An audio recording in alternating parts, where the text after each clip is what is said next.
Hey, what's going on, everybody? Good to see you and welcome to our brand new channel, NerdLists. If you don't know who I am, my name is DJ and I actually usually make content over on the Potato Boat Inc. YouTube channel where we do gaming and stuff, but this is something that we're in love with, is tier lists and rankings and stuff, and so we decided to start a brand new channel dedicated to listing all of our favorite things in nerd culture: movies, games, comics, the works. Anything you can imagine, if it falls in nerd culture, we want to cover it. And so I thought, what a better way to start this channel than to rank one of my all-time favorite game series. And specifically today, we're going to be looking at the ranking of all of the Dark Souls 1 bosses. Now, as a personal disclaimer here, this is obviously all my opinion. This isn't broken down statistically or anything like that. These are just the bosses that I feel are amazing and awesome and deserve all kinds of love, or they're absolute garbage. And even being my favorite game, there's at least one that I already think is completely garbage. But that being said, I wanted to disclaimer it. I'm sure there are bosses that are statistically more harder than others, whatever. This is all just based on feeling. So without further ado, let's rank all of the Dark Souls 1 bosses. Alrighty, and as another quick disclaimer, as we get here into the video, I am going to let you know that this is also completely blind. Like, obviously I know the bosses, but I didn't come in here with like, okay, I've got my ranking set. So we're gonna do this live. We're gonna do this live and together just as we go on, and we're just gonna make it work. So without further ado, the first one we're gonna be starting off with is Capra Demon. And for Capra Demon, I'm gonna place Capra Demon. This is all just gut feel. I'm gonna place Capra Demon in the C tier. And the reasoning behind this is I feel like Capra Demon's arena sucks literal open butt cheeks. It's super small. He's got ads. He's got like 2 dogs with him, and it's super stupid and I hate it. However, when you first meet him, you've not really met an enemy like this yet, if you're, going along the traditional path. And so he's kind of scary and cool and stuff. He's this big, like, horned, double sword wielding demon, can be extremely intimidating and definitely wrecked me a ton on my first few playthroughs. But a lot of the annoyance came from, like the dogs, and the arena's super small. And yes, you can like kind of kite him. You can go up those stairs, jump down, the dogs jump down first, kill them. There's a lot of strats and stuff you can use with him, but to be completely honest, I don't feel like he's an insanely good boss. I don't feel like he's like, top tier or whatever, but he's also not trash. So I'm going to put him here at the C tier. The next on our list is Gaping Dragon. Great name, by the way. But Gaping Dragon, let's see. As compared to, like, Capra Demon is now the staple in which this whole list, I'm going to put Capra Demon, or I'm going to put Gaping Dragon up here at the B tier. The only reason I put him at the B tier is because of 2 things, okay? 1, his name is funny.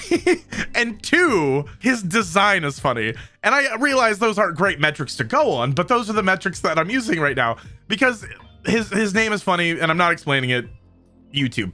But second, he is so funny because when you roll into this boss fight, it's super goofy because you're in this like big underground sewer system or whatever, and then this wee little head just kind of pops up over the horizon to say hello and wiggles, and then all of a sudden the rest of this dragon, kind of like crawls up behind it, and then it bends in half and there's teeth, and it's just really weird and gross. And honestly, the boss fight's not hard. You can get a really cool special weapon for cutting his tail off, but like if he starts to walk, and he'll walk over you and kill you. So I imagine most people get killed by this pretty early, pretty easily, but he gets B tier because I said so. The next one that we got here is the Bell Gargoyle, and I'm not gonna lie, I'm counting in the fact that it's Bell Gargoyles. I'm gonna put them down here in C because they're one of, they're the last boss that is hindering you from your first major objective of ringing the upper bell. So like, that's kind of cool, but like, I hate this fight. I hate it so much. You're either going to be overpowered to the point where you can just slap this around, or they're going to absolutely stomp you. And when I say they, if you haven't played this game, the first half, this gargoyle comes down and starts to beat you up. You can cut his tail off and get another cool weapon, but he comes down to beat you up, and it's like, cool. And you finally gain that upper hand. You learn his moves. You learn what things look like.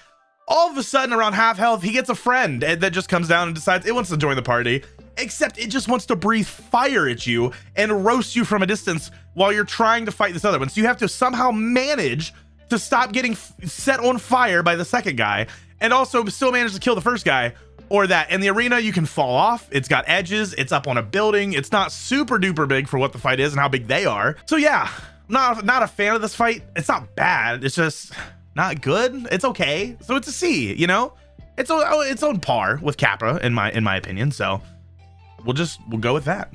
All right, so next up on our list, we have the Stray Demon, which honestly, I feel like I could probably put all 3 of the demons that are like this exact same model of demon. You fight one at the beginning as the Asylum Demon, then you like literally below that arena, you come back later, is the Stray Demon. It looks exactly like the same, except it has like explosions when it attacks. And then later on, you fight like a fire version, the fire fat butt or whatever. So this guy's like the second hardest. There's the Asylum Demon, which isn't hard. This is like the second hardest, and the other one does the same stuff but with fire. So I'm gonna put this man's. My gut says C. I really hope my gut just doesn't say C all day, but I'm gonna. It's really simple. Once you learn its moveset, you run away, you smack the booty. It's like the blueprint for the rest of like all time when it comes to a lot of the bestial like enemies you face in any of the FromSoft games. Stick to the booty, smack the cheeks, watch it wobble until it can't wobble no more. Like that's basically what your strategy is. Stay away from the explosive attacks. It's a good intro fight. So like, you know, I'm gonna go ahead and skip a little bit ahead here, and I'm gonna go ahead and grab the Asylum Demon. So like his bro, I'm gonna put them both in C tier because they're both not hard. They're just a lot of health. If you can get them to basically repeat the butt slam, the game it's over, you know. But nothing too crazy special. Then we get to the absolute best designed Dark Souls boss that has ever existed. It's Pinwheel. No, I'm kidding. Pinwheel goes in the D tier. The F tier is reserved for one boss and one boss only, and we'll get there. But Pinwheel, by the time you get here, but most people, you do like there are strats and stuff. You go to the undead graveyard, so most people don't find this boss until they literally two-shot the boss. If you go there early, like some people do go into the undead zone and like try to get some early stuff. If you go there early, I could see how maybe he can give you some trouble, like, you know, because you don't have the health to really deal with much. But he really doesn't do anything. He flies around and duplicates and shoots some fireballs. But like literally 90% of players will get here at the end of the game, like dude Nito kind of last-ish, and you just absolutely murder this puppet with 3 faces. He's got one of the best faces in the game. He's got the mask of the father, which is cool. But like, yeah, it's kind of a joke boss. It's kind of trash. But like, you know, you gotta love him a little bit. He's got the mask of the father. But yeah, Pinwheel's a D tier. Absolutely. Next, we come up to one of, I believe, is the first Lord of Cinder, or not Lord of Cinder, I guess. What were they then? God, I need to go back and play Dark Souls. One of the first lords here. We have Nito, Lord of the Dead. I'm gonna be honest. Nito's like a B for me. I have a hard time. I'm sure this will come up in some way, shape, or form later on to bite me in the butt. But most of the time, if your fight is based around having ads that will chase you instead of, you know, an actual well-developed boss fight, and they even make sense in this context, he raises the skeletons and stuff, but then he himself has a lot of like really high damage one-shot moves or whatever, but then you have to deal with all the skeletons and everything else chasing you. It's a massive pain in the butt. So he gets respect for being literal Lord of Death and Disease, but he's also kind of a disease himself, because he falls victim to the trope of more ads means better boss fight, which isn't true.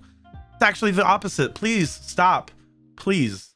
Game devs in general, I beg you, please stop adding ads. And sometimes it makes sense. Like I said, they make sense in context, but I still hate it. So Nito for me is hitting a B. So next up on our list, we got Dark Sun Gwendolyn, which is actually kind of a hard boss to get to if you don't choose to do certain things in On Orlando and make the sun go out and stuff. Like you only fight him under certain certain circumstances. Gwendolyn is a cool character design. You got this very like, you know, androgynous dude, some snake feet, you know, like the bow stuff, like, you know, you got a cool like character design. However, the fight is literally run down really long hallway, try to avoid magic, whip on this kid a few times, teleport back, avoid the big magic, whip on him a few times, it's done. So it's not like super interactive, you know, it's not like it's I can see how it's inspired some future fights, but like I'm gonna put him at B as well. You know, I feel for him. He's a very tragic life, but also kind of a tragic boss fight. He kind of he just fatal funnels you, and if you know how to roll, dodge, or stand behind stuff, you're kind of okay. So yeah, so I'm gonna put Gwendolyn in a very solid B. All right, so next up on our list, we have the Iron Golem, which this is going to surprise some people. This fight itself isn't great as far as like, there's nothing crazy about it. It's just a really big enemy, which is cool and all. but I'm actually gonna put this as an A tier fight because of all of the wonderful things of the Tarkus memes that have come out because of this fight. The fact that you can knock him off. The fight, this is basically, if you take it very seriously and you take it one-on-one, like he can hit kind of hard, he's really tanky, etc, etc. But the fact that you can knock him off and pretty consistently, or like the summons thing is just great. Like he just goes ham on this thing. I'm gonna put this from my personal experience. Like I didn't do the summons, but I was able to get him knocked off, and it was just funny. And it was the very first time that I'd done that to a Souls boss. So for me, the fight itself is nothing special. It's just after like a really annoying area and all that kind of stuff. But this one right here, for me, right after the end of Sin's Fortress, it's also a signifier of the end. I'm gonna give this one an A for no other reason than personal. All right, so next up on our list, we have Gwen, Lord of Sunlight. And again, this is all personal. I know you can parry the crap out of this guy and make the fight super easy, but don't get me wrong. But that is a signifier of a lot of the best characters / bosses in the Soulsborne series. Like think Lady Maria in Bloodborne, or even Gehrman in Bloodborne, Orphan of Khala. Like there's a bunch of like these humanoid bosses that are so freaking cool that you can parry them. It happens. And Gwen is like, you know, this is where Dark Souls really started to take off. This is the you know, this is our origin point. Gwen is that original, you know, the original problem for us, right? So like Gwen, for me, the pling pling plong song, like everything, like the fight, the arena, get into that kiln, like everything like that. For me, Gwen is S tier. Okay, Gwen is S tier not because of the fight per se. Gwen is S tier because of who he is and the lore and the vibes. So for me, Gwen, Lord of Sunlight, S tier because of the memories. So next up on our list, we have Quela, Chaos Witch Quela. So if you this is the fight that I got into Dark Souls and I was streaming it like very first time. This is the first one through for me. Dark Souls 1 was my first Dark Souls game. This one was the one where I was streaming it, and I was quickly wondering, oh geez, am I allowed to stream this? Like I had to think about it because, you know, very nice hair censorship. That's how we'll put that. But for me, Quela was bullcrap. Okay, her spider that spews lava, leaves the lava trails, staggers the crap out of you, big freaking damage. Like cool, I like her, like the story, all that kind of stuff. But that freaking spider, the bottom half of her body is bull. I hate it. So for me, Quela's going into the C tier. She could probably be B tier. Like if I look at the mechanics of what's here, she could probably be B tier. But heck, that spider booty. All right, so then Seath the Scaleless. Seath the Scaleless is going to be a B tier for me. Seath the Scaleless, the first time you meet him, obviously you insta die. You don't actually get to fight him. That's the curse and the jail and all that kind of stuff. But when you finally get back to him, like he holds the Moonlight Greatsword like opportunity. You know what I mean? Like that's cool about him and stuff, but like it's kind of just stick to the booty, smack, smack, smack. He's got some cool moves. I hate curse and all that kind of stuff. So like, you know, his butt slam and all the crystals come up. Like I don't know. He doesn't feel great. He's got great lore implications. Actually, no. Even in the lore, he's a little wee baby bad butthole. You know, oh, I don't have scales. All the other dragons make fun of me. I guess I'll just kill them. You know, he's not like, you know, not exactly how that went, but like, you know, he's not even a cool character. He doesn't look like a dragon, but at the same time, like I can see he's B tier. And then this one's so hard. No. Okay. This one I don't know how to rank. This is Great Grey Wolf Sif, which everybody freaking loves Sif, dude. Like this moment is so impactful in the game, like when you play it, that they're still copying it all the way up here in Elden Ring. Okay, like give the wolf a sword, it's cool. But like, so part of me is like, this is such a good memory. This is S tier. This is crazy. Not necessarily a crazy good fight, but like it's you know, you feel stuff. Then the other part of me is I remember beating this thing to, like the first time, actually ever time since, and like you hit it enough and it starts like limping and whimpering and stuff. And my heart can't take that. Like I feel emotionally abused as a player by fighting this wolf that has to fight me. It's fighting me out of duty. It has a duty to protect people from the like getting the abyss ring. I get it, but like, oh, so I'm gonna put this as an A.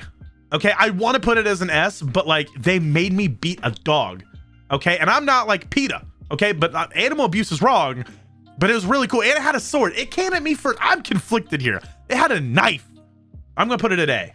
I want to put it. I don't know where I want to put it. I don't want to fight Sif. I want Sif to be my friend, but Oh, that's where we are. Ah, yes. This one's not even a question, dude. S tier. Like S tier, Knight Artorius is the original GOAT, has spawned so many cool like Souls concepts and like so many cool like lore. You get into Dark Souls 3, you can see his influence. His story is great. He's Sif's partner. Like, he is so cool, like this hero defeated by darkness kind of thing. And even the boss fight itself is one of the best boss fights for me in Dark Souls 1. The flips and the flinging of the abyss stuff, and like that you can just see this madness of this guy. Like you meet him and he's murdering monsters and just slinging their bodies places. Like it's really cool. So for me, Knight Artorius is like the easiest S tier on this list, like bar none. All right, so now we get to the Centipede Demon. I don't like the Centipede Demon. Again, it's one of those ones where like kind of like Quela, where there's fire and stuff involved, but if you're smart, you can find like a spot to stand. But it's kind of forgettable, so I gotta put the Centipede Demon at like C tier. It's really forgettable. Like when we put this list together, I actually forgot who this was. It took me a second to I had go back to the wiki, look at the pictures and go from there. I had to text Dream and be like, hey, who is this? Because yeah, I mean the pictures, there's no good pictures of him anyway. But also, like, you know, when you get to that like Lost Islith kind of place, like stuff starts to bleed together, you know, like around that point. So you need him, you beat him, that's it. So he's a C tier. I consider D tier, but like I don't think anything. I think C is kind of our actual base, and then like the other two are yeah. So for this next one, we have Crossbreed Priscilla. And I'm gonna be honest, I actually missed this boss fight quite a bit. I think I've done it like maybe I've done it once. I've maybe done it twice. I'm gonna put this one in the B tier, not because it's the hardest fight. It's definitely in my it's in my opinion not the hardest fight, but like I feel like she was like responsible for, you know, kind of spawning some of like the like cool bosses later on in later games. You know, she's she's got this big scythe and sickle kind of deal. Like, you know, she's doing her thing, she's hopping, you know, all that. But like basically just because the character's cool is why I want to put this in a B tier. I can't look at it and be like, hey, it belongs on the same level as Capra Demon or, you know, Centipede Demon or anything like that. But it's definitely not like Sif or the Iron Giant. So this one's just kind of a B. This one I miss more than anything, and like it's like I remember like seeing it, I remember playing it, and I remember the atmosphere, but it's kind of not forgettable. It's just so missable that it's like, meh, you know, it is what it is. All right, now we get back to the OGs, we get back to the good stuff. I know it frustrates a lot of people, but Smo Ornstein is probably, I would argue with you, let me know in the comments down below if I'm wrong. Smo Ornstein is the most iconic Soulsborne fight in the entire series. Sure, you've got the Lord of Cinder. Sure, you've got Gwen. Sure, you've got, you know, bunches of Sif. You got a bunch of other like cool stuff. You know, you've got plenty of iconic fights through the whole Soulsborne series. But like Smo and Ornstein was the only gank fight. It was lightning in a bottle. It's the only gank fight that they've done so properly that people loved it. People dread it. When I first played through it and I finally got to that point where I was about to fight him, people were hyping this up like, yo, this is the hardest fight in Soulsborne, like going absolutely crazy, trying to warn me about what this is. And it was. It took me, especially when I was a new Soulsian, took me so long to actually kill these guys. And then they have a phase 2. You finally kill one. You feel like, okay, the pressure's off, and it absorbs the other one and starts over basically. And honestly, this is such a popular fight. This is such a strongly made fight that FromSoft has tried to capture this, you know, like that same lightning in a bottle, has tried to capture this over and over to where the point where I love Elden Ring. Elden Ring might be my favorite Soulsborne game now. And that's really hard because Bloodborne is my favorite. I know at the beginning I said, you know, I love Dark Souls 1. I meant to say like I love the Dark Souls series, not Dark Souls 1 is my favorite game. Bloodborne is my favorite, but like Elden Ring might take it or whatever. The only thing is like you can see all over Elden Ring where they're like, hey, you remember Smo and Ornstein and how that was really good gank fight? How about we just make this Elden Ring like the question, the title of the game should basically be, but what if there were two? They have tried to recapture this gank fight feel in multiple places in multiple games, and it's never felt as good or as fun or as dangerous. Maybe it's even the atmosphere and the armors they use or whatever, but as the gank fight, honestly, this is like, I wish I could bump this up a little bit. I know I said Artorius was probably my favorite fight in this game. Like Smo and Ornstein, I think are S+. It's a great fight. Teaches you really about, you know, what the game can offer. So Smo and Ornstein, my love to you. Also for you guys, Smo, Smoth, Smog, however you say it. Let me know how you say it down in the comments, however you phonetically figure out how you can tell me that, but let me know in the comments. And now we come to an absolutely pain in the butt boss. Ceaseless Discharge. Cool lore, potential, got it, cool. I hate this guy, and he's optional. Like, as long as you don't go up and touch a certain piece of cloth. No, he's not.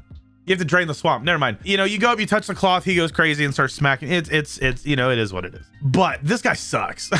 You know, he's really, like, he's standing off the edge. It's really hard to hit. Yes, you can cheese him. Basically, the only way you can really fight him is if you cheese him, you know, run over, get his arm stuck near the gate and wail on him, all that kind of stuff.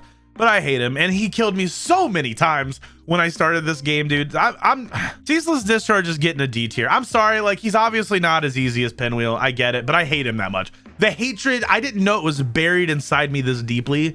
I hate him. I hate him. I hate him. Moving on. All right, so now we have the Four Kings. The Four Kings boss fight in the Abyss was really cool and creepy, especially the first time where you're just like, did my game glitch? Like, the whole, everything's black. You can't really see a floor. It's not like you're in a dark room. There's just nothing. You're standing in the abyss and you have these giant, it reminds me of the things from the Lord of the Rings, like the tower, the Numenorian things, where it's like by the falls and they're the big statues doing this. There's like, these guys came to life and got swords and was like, what if we killed this dude? Really kind of cool fight thematically. I absolutely love it. I'm actually going to put this, I didn't think I'd put it this high. I'm going to put it at an A tier. It's not specifically super hard. It's late game. You're pretty well equipped, but like just the feel of you're in this abyss and there's these four giant kings who are just want to actually murder you, and you have to fight on their turf, and they just kind of phase in, and you're running, and you're like, I don't know where I am. Really cool fight. I loved it. It was a pretty good idea. So we're gonna give it an A. That feels like it's probably too high, but I don't care. It's my tier list. Now, next on our list is Black Dragon Calamine, and you don't see this guy unless you do the DLC, like I guess Artorius as well. But oh my gosh, this was like one of the first like real big dragon fights you really get from Soft. And this guy sucks to deal with. Lots of like downward AoE. Like this guy's hard. This guy is very hard, especially when you're new to Souls, especially back in the day before it's kind of gotten to the pacing it is now. Black Dragon Calamine is difficult and cool, good rewards, good amount of souls. You have to have Goth shoot him down, which is just really cool to watch and stuff. So, you know what I mean?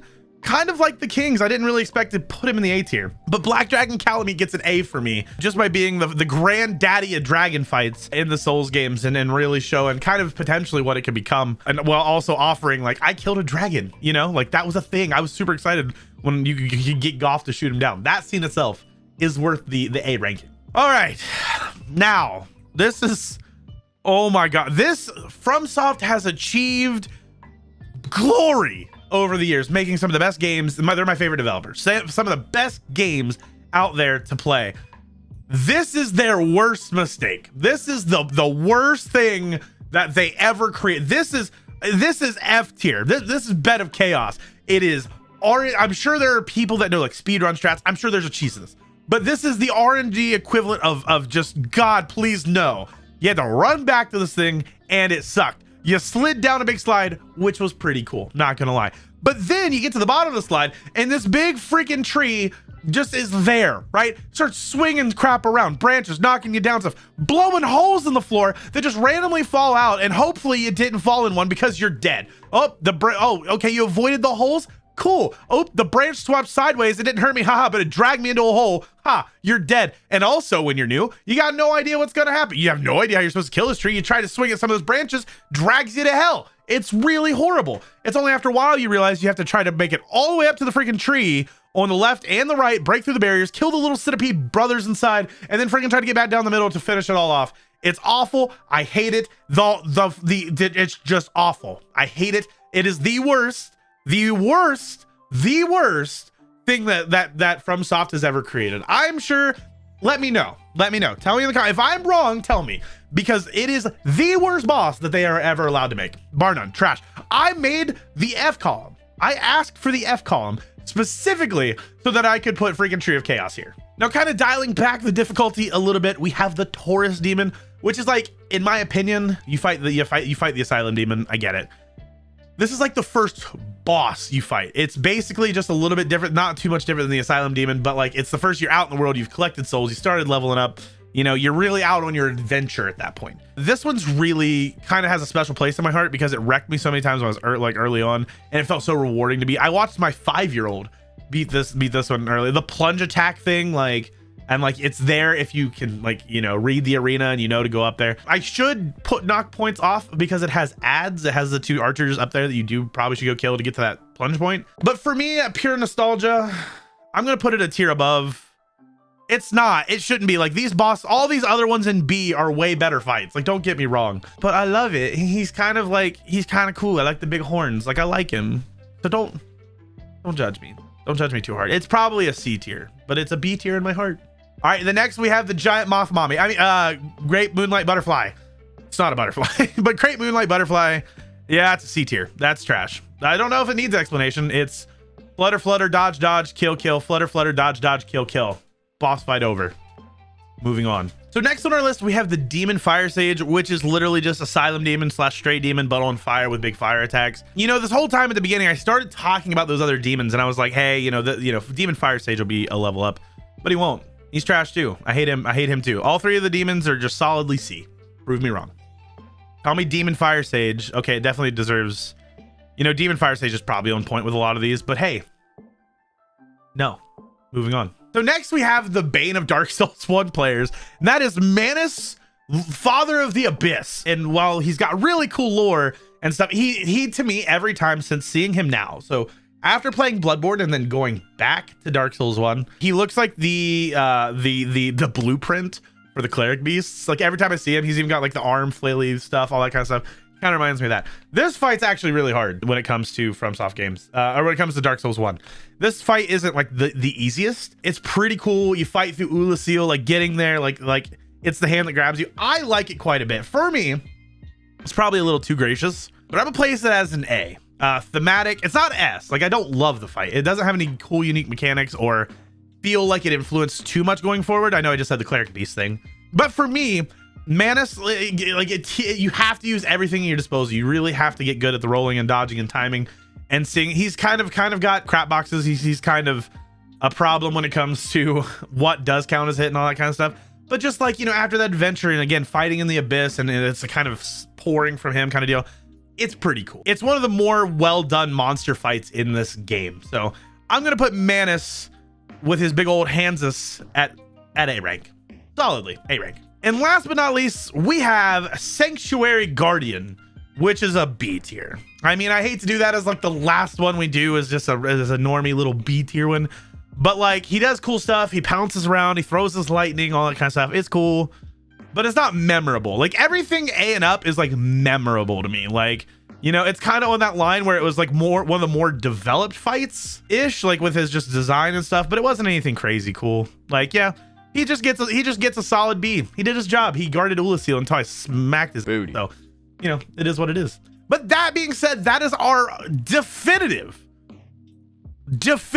ranking of the Dark Souls 1 bosses. What do you think? Do you agree with this decision? If you don't, let me know what I got right or wrong down in the comments below. Let me know what you would have put higher or lower. Give me your opinions. Give me your tier list. That's absolutely a-okay. And if you enjoyed the content today, make sure you hit that subscribe button. We're going to be cranking out NerdLists about movies, comics, games, and anything that we think falls in the nerd culture on this channel. So we would love to have you share this with your friends, especially all of your like, you know, diehard OG Soulsborne friends. Let them, you know, send this to them, see how they feel about this kind of ranking. But until then, make sure you ring that bell and when you never miss a NerdList video, and also make sure you like the video. It means a lot to us. We see those thumbs up and we know you love the content, so please drop us a thumbs up. But until next time, I hope I didn't tilt you, and welcome to NerdList. Bye.